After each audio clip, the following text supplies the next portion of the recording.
We like to keep things positive over here at TrekCulture, which means the very title of this video is antithetical to our way of being. Having said that, with every best of list there comes a not so best of. Or, okay, I'm gonna stop splitting hairs. There's a worst of list. So let's go through. Let's have a bit of fun with the 10 worst Star Trek moments in 2023. Number 10, a legacy unfulfilled. The trial never ends. If Picard's third season was anything to go by, the demand for more series, movies, and anything else based around the early part of the 25th century was a given. With the inclusion of Q's return to pester Jack Crusher on the Enterprise G, a spin-off show seems inevitable, right? Star Trek Legacy looked like an obvious announcement to make. A new Enterprise under the command of 7 of 9, new planets to explore, a crew assembled, and even the chance for Legacy characters to warp in. It seemed like the dream series following The Last Generation. Seeing as how fast the powers that be had responded to the fanbase after an overwhelming response to Anson Mount's Pike and Ethan Peck's Spock in Discovery's second season, as far as fans were concerned, this was a no-brainer. It had to be made. Now in December 2023, it's 8 long months since the conclusion of Picard, and there's still no word on whether or not Paramount and Alex Kurtzman will, or will not, commit to such a series. All fans desire is an answer, and the same can probably be said for a Picard executive producer, Terry Matalas. Perhaps they're just waiting to make sure that First Contact Day 2024 has that blow your socks off announcement that this year was lacking. Number 9. Was it a worst Contact Day? In recent years, April the 5th has been the big event. New series announcements, trailers, castings, documentary news, and that's probably just a Vulcan nerve pinch of what fans have come to expect and receive. 2023 seemed to be a very different beast. No cast panels were to be found, though there were some character posters for Strange New Worlds' second season. There were videos of fans discussing their own first contacts, but all that being said, it was something of a downer. Instead of big news and rolling with the hype, many of the announcements seemed to be shot through the year sporadically. Indeed, First Contact Day 2023 came only a short time after the news of Discovery's 2024 demise.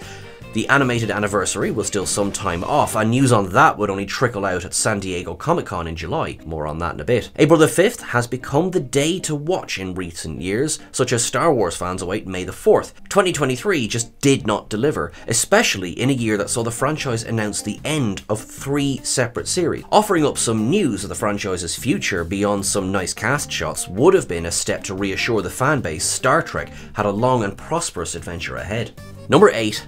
Down for the Disco. The show that was lauded by Alex Kurtzman during its run as one that could go on and on and on was given an end date, and much sooner than many fans would have expected. Following 2 years in the 23rd century and 2 more after relocation to the 32nd, Season 5 looked to be another step forward on the continuing journey. This was not to be the case. Added to this was the feeling that the decision was made late in the day. Additional shooting was completed to give the series a more definitive ending, rather than the season finale it had originally been. Offering the first televised Trek since the demise of Enterprise in 2005, Discovery packed story arcs, the return of classic characters, multiple viewpoints on individuality and diversity, and fully embraced bringing the franchise into the modern world. Its closure after 5 seasons was certainly a surprise for Trek fandom. Were it not for the success of the show, there would have been no Picard, no Strange New Worlds, no upcoming Section 31 long trek, and no future. Number 7. Spoily spoilers.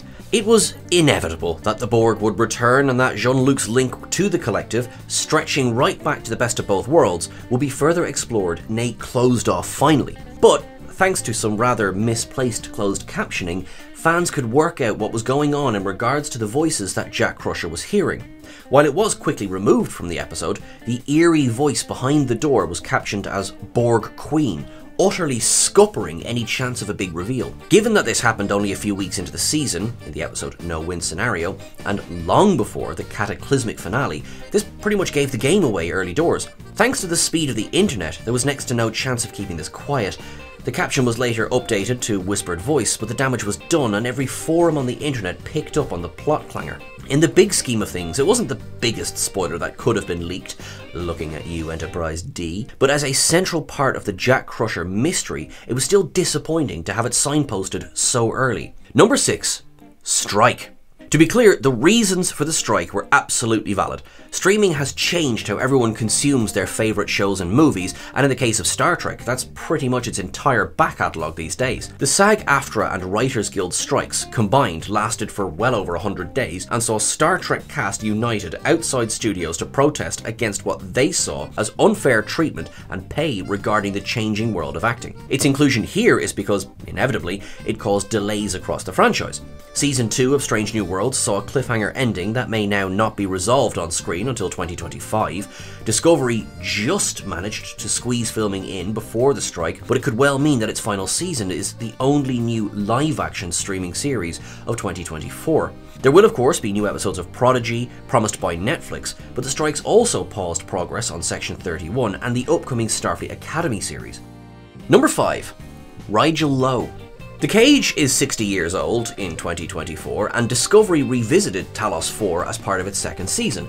Naturally, this left fans to wonder if there ever would be a nod to the events that preceded that first pilot. The mission prior saw the Enterprise at Rigel 7, where 7 crew were killed, including Captain Pike's yeoman. Though the Talosians' illusions would return the Captain and Vina to the planet, it would take until Strange New Worlds' second season episode, Among the Lotus Eaters, finally actually revisit the soil. The title is a reference to the legend of Odysseus, and that too much of a good thing can be dangerous. The episode itself takes a tangent that doesn't satisfy the expectations of the 60-year hype.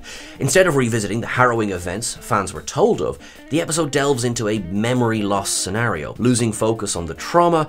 It also places one of Pike's lost crew as the antagonist, adding another layer of forced drama, though avoiding much in the way of prologue. A return to Rigel 7 and a first proper look at the civilization was an absolute must, but here the execution plopped the attempt at the bottom of the scoreboard for Strange New Worlds in 2023. Number 4. Picard Digital Disaster. Physical media, who'd have it these days? Well, a lot of fans would. Not only do you get every episode, but there are a ton of extras, interviews, stills, hidden gems, and more that just beg to be revealed and explored. But the journey to the discs of desire has not been a pleasant one for Star Trek. The Wrath of Khan's Director's Cut Blu-ray was notorious for its graphical error during the Kobayashi Maru sequence, with Trekkies understandably annoyed at the poor editing. While that issue is thankfully in the past, the release of Season 3 of Picard caused fan ire almost immediately. Bizarrely, the physical release on Blu-ray managed to slip in 10 seconds from an incorrect effects sequence featuring the USS Enterprise D. Visual effects production manager Shauna Washko claimed that this was due to the wrong version of the episode being supplied to the home media production company.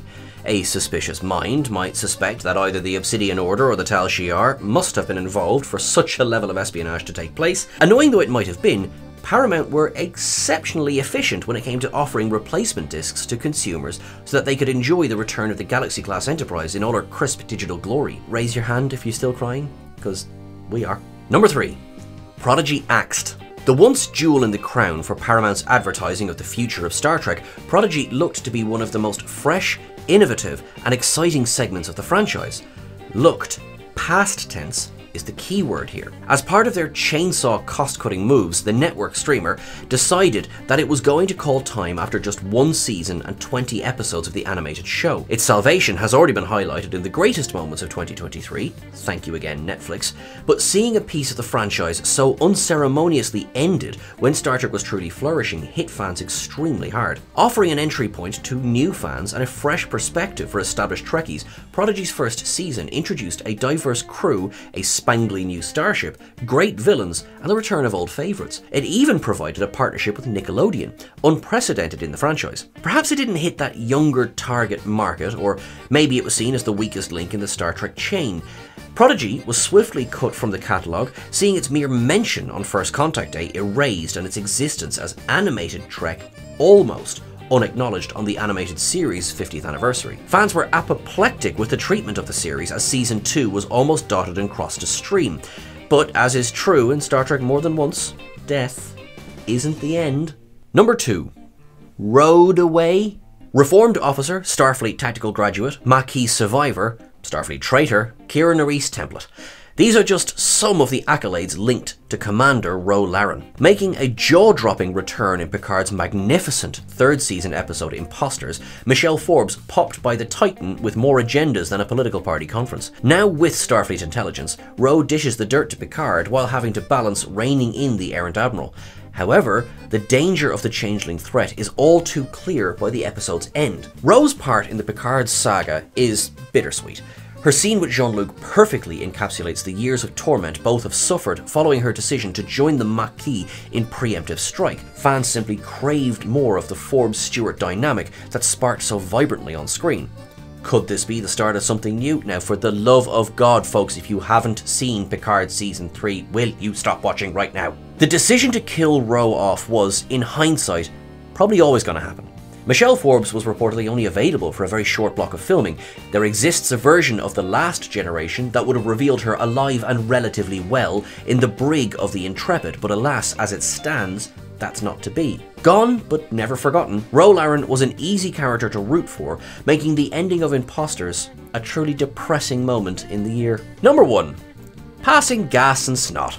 For what could have been an immense celebration of 50 years of the animated series, the resulting very short treks did not come out quite as fans may have desired. While the Aaron Waltke penned Holograms All the Way Down touched base with every series respectfully, with Prodigy getting represented as well, the remaining 4 were a mixed bag. Taking a dig at political correctness gone too far may have fallen flat, though the strange Riker, Scotty, Tendi, Sulu musical ensemble certainly wasn't stepping too far outside the box. The other segments, alas, didn't even make that great. The troubling holiday party did see the return of Bruce Horak as Hemmer, but using Spock to narrate a series of cringe-worthy bloopers, mixed in with fart gags, didn't seem in the spirit of Star Trek in any way. Worst Contact followed up with more bodily function jokes at the expense of Riker and Crusher, making fans reach for the sick bag. Blooper. They're all classed as being outside of canon, so Trekkies can take them or leave them. The choice to bring in actors from across the franchise was a brilliant move, though mishandled. Missing the heart and soul of Star Trek, these few minutes did encompass all corners of the franchise on screen, yet somehow failed to celebrate all that was good about its first and eternally underrated foray into the world of animation. And that's everything for our list. What did you think, folks? Was there anything up, down, side to side from this year that you think deserves a mention? Don't forget to go check out our best moments of 2023 as well.